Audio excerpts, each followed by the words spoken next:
Hello, everyone. My name is Taylor Tildesley, and today I'm going to be presenting on female hypertension in the prison. Okay, let's see here. So, the problem. A random survey of California prison inmates found that women had a high incidence of hypertension. The healthcare team at a small local women's prison has asked a group of nurses to assist them in developing a health promotion, health education plan for screening and educating women on hypertension. So, this is the problem that I am going to be talking about and setting up a plan for them. So, for the learning needs assessment, I really wanted to figure out the demographics of the women that I would be working with. So I found different steps to be able to determine how best to educate these women. So step one was to perform the needs assessment. And then step two, determine the educational gaps in knowledge. Step three, determine purpose of the activity. Step four, course development. Step five, implement the activity. And step six, evaluate the activity.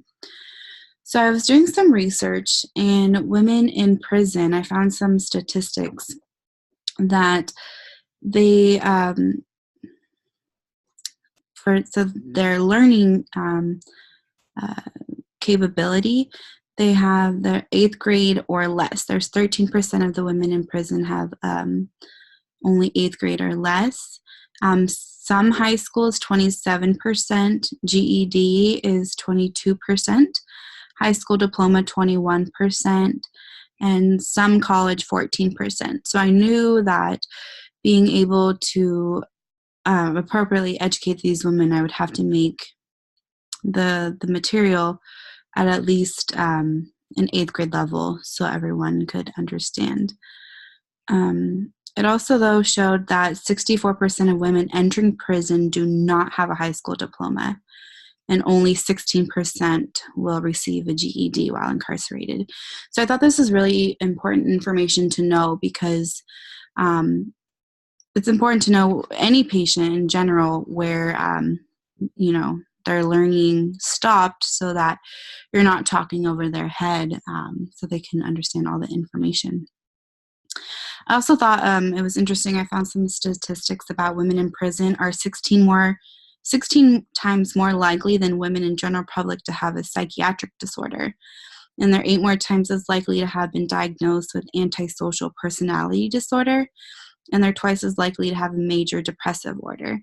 So I was originally thinking, group work, but also thinking, keeping this in mind that some of them might be antisocial or have some kind of psychological need that also needs to be thought about before teaching in a group setting. So for my health promotion models that I chose to use throughout my teaching in the prison would be the Clark Wellness model. And this model exemplifies nurse-client interactions from a wellness perspective. And I thought this was important because both the nurse and the client are complete systems that interact within themselves. So being able to be on the level of the patient, having your own wellness as an important factor, because that's also important in the Clark Wellness theory, is as you are serving as the wellness role model for the patients, so basically for the client to emulate it. So I thought that was really important for women in prison because maybe they didn't have a great upbringing and no really role models to follow. So I think as a nurse in this specific setting, the Clark Wellness model would work well. In our textbook, in the Clark textbook, it was talking about how there was a study done. The Trudeau and colleagues used a wellness model to develop an online self-management program for arthritis. And the point of the study was to help caregivers gain insight into how effectively to interact with clients. And then they really realized it was communication, being able to communicate with your patient and being on that same level with them. I would also use the health educational model, where this helps clients be successful and to be motivated. But the clients also need to have that awareness and knowledge skills and positive attitude, which I'd also hopefully bring into the class. So for my health promotion education plan, it's a little cut off there with my face. So my goal is to be for the client to identify 3 ways to manage their hypertension. And the behavioral outcomes would be the client will be able to identify 2 physical activities for weight reduction. The client will be able to verbalize 3 different foods in the DASH diet. And clients will be able to identify the purpose and importance of their individual drug therapy regimens. I thought these 3 were the easiest to talk about in a group setting. Pretty straightforward: physical activity, diet, and medication. As far as my evidence-based practice articles, I found on the Cal State San Marcos Library CINAHL website. So the one was disparities in hypertension and cardiovascular disease in Blacks and the critical role of medication adherence.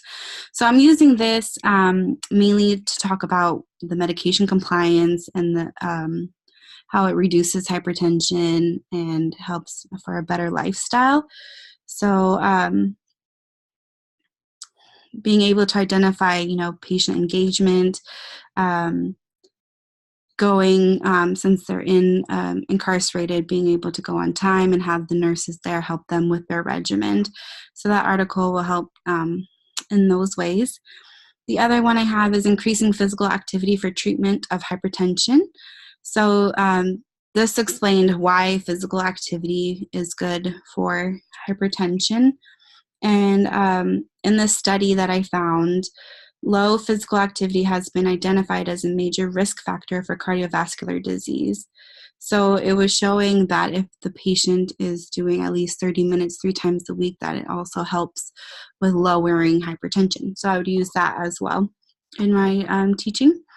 And then the DASH diet, it's the article I found went really well into explaining what the diet was about and how it really helped control sodium intake and also obviously resulting in a decreased hypertension. So for my evaluation, let me just check the time here. For my evaluation, I would want to have, client teach back. I really like the group settings for groups like this because I feel like a lot of people can learn from one another and being able to bounce back ideas off each other, what's working, what's not. So being able for the client to teach back even in a group setting, because it also reinforces for the other students that are in the class. And then also coming up with some kind of quiz tool, either at the beginning of the session or at the end of the session, to kind of see where the baseline is, what they learned from last week, what they retained, and then what they learned from the class of that current day. So those are my evaluation tools. So in conclusion, a way forward, I would like to see a monthly education class with the nurse in the prison, reinforcement handouts including the DASH diet, medication information also available. I think being able to have reading materials for patients is very, very good way to reinforce information, because once they get it in class, it's a lot of information at one time. So I think being able to read it at leisure is important. So I'd also like to see support groups twice a month, which are client-led. I think a good support system and changing a way of life is very important. And physical activity groups offered daily to help reduce the hypertension. And then as far as screening, I think that there should be consistent prevention screening and or hypertension monitoring available consistency in the facility. Once they come into the facility, when they get booked, they are going to have a process for that. And then anytime I feel the patient is symptomatic, they'll be checked out. And then once a month is also what my recommendation is moving forward. Here are my references to the articles and our textbooks of all the information that I used in my presentation.